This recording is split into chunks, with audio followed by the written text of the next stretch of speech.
Tonight on the 31 Nights of Halloween Horror, their father said he got a message from God, but it wasn't one of peace and love.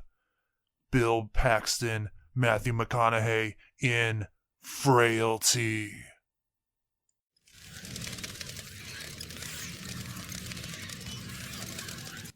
Hello everybody and welcome back to another episode of the 31 Nights of Halloween Horror.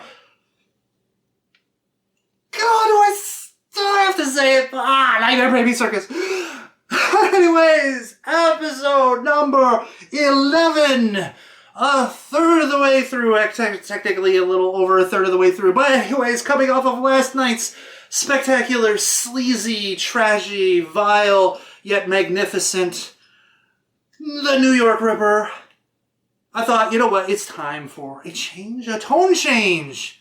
And also to go past the 80s, because I believe this is a 90s horror movie, into the 90s, where horror kind of had a weird period, like a teenager, you know, sort of like, you know, going through changes and not necessarily, you know, be kind of awkward or whatever. Anyway, so I thought I would talk about tonight's movie, a movie that has an interesting take on the serial killer genre, and that is Frailty, a movie starring Bill Paxton and Matthew McConaughey. It's actually directed by Bill Paxton. And so, what is the movie about? Well, it starts off at FBI's headquarters, where the lead investigator on the God's Hand serial killer case has a mysterious stranger wanting to talk to him.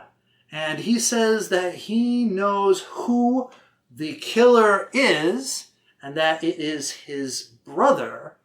And of course, the FBI agent, played by Powers Booth, wonderfully by the way, is skeptical, of course.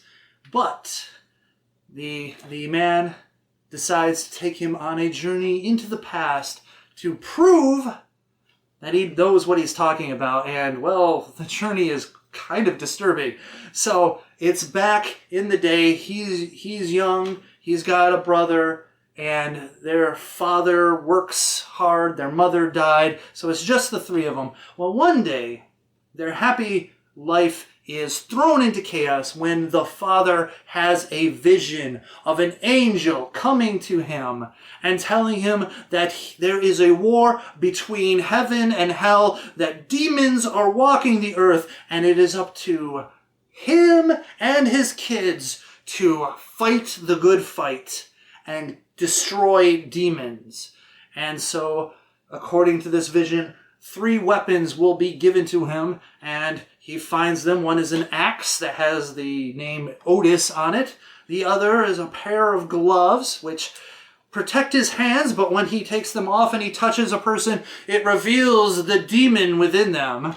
And then a holy pipe that he will use to subdue his victims so that he can drag them back home and destroy the demon, and then they have to be buried specific ways anyways. Well, let's just say the older kid is completely freaked by it, while the younger kid is eating it up like it's freaking popcorn. And of course, you know, the kid's probably eager to please the dad, while the older kid is in that older age questioning everything and just realizing how crazy this thing is. And you get this dynamic of the father doing things, saying that God is telling me to do this, that we're doing God's work, and that you have to have faith and you have to pray. And the kid is like rebelling against this and wants to tell the police and everything. And he's just trying to figure out a way out of this situation.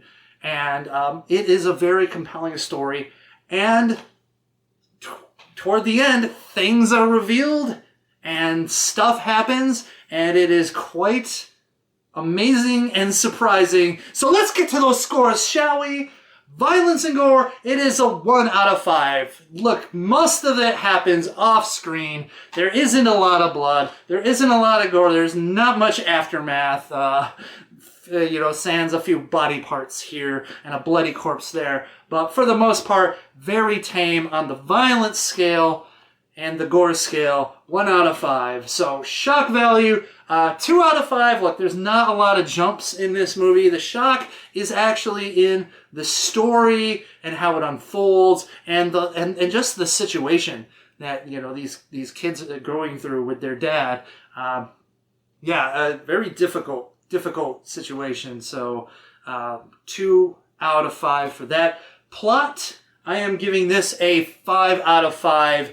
It is an immensely engrossing story, and you question enough things. It leads you in interesting directions, and then it sort of pulls the rug out from under you toward the end and gives you a delicious and awesome ending that is just great and fits, and also makes you think and makes you wonder about things. And I found it to be great. I was watching this with one of my friends, and it was the first time he watched this, and he was just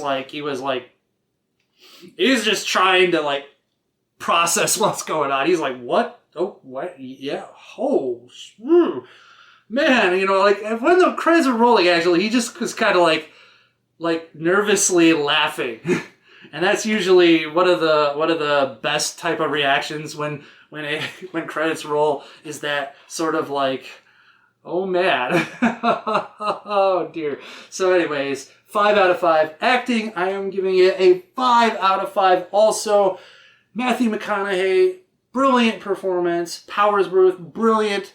Bill Paxton, compelling as the father, and everything works. It's a small movie. The kids playing the kids feel real, react real. They seem real. They do a great job. Not a lot of secondary characters, but the movie is so tight and just flows and does a great job. So 5 out of 5 for the acting. Also, nudity, 0 out of 5.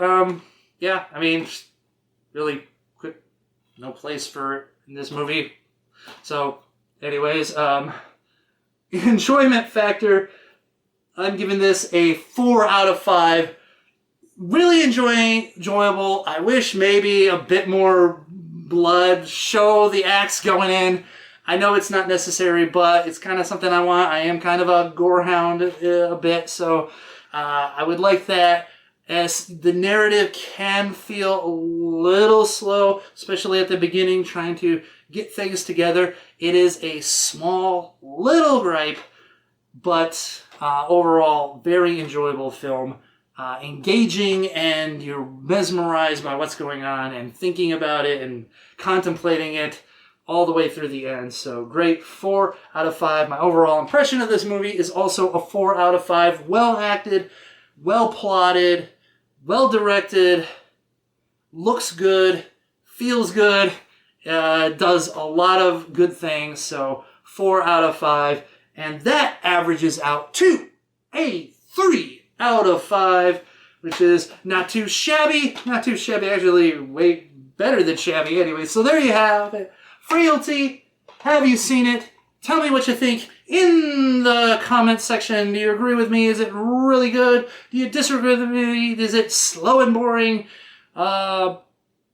Please tell me. Anyways, so don't forget to comment, like, share, subscribe, hit the bell, ding ding, notifications, all that good stuff. And episode number 11 in the can, in the memory card, whatever you want to call it now. And thank you again for watching another episode of the 31 Nights of Halloween Horror, and I will see you next time. And until then, Internet, you stay scary, and, gosh, I don't know. If your father wants you to go demon slaying one night, maybe it's time to reassess your family dynamic. I don't know. Anyways, I'll see you later.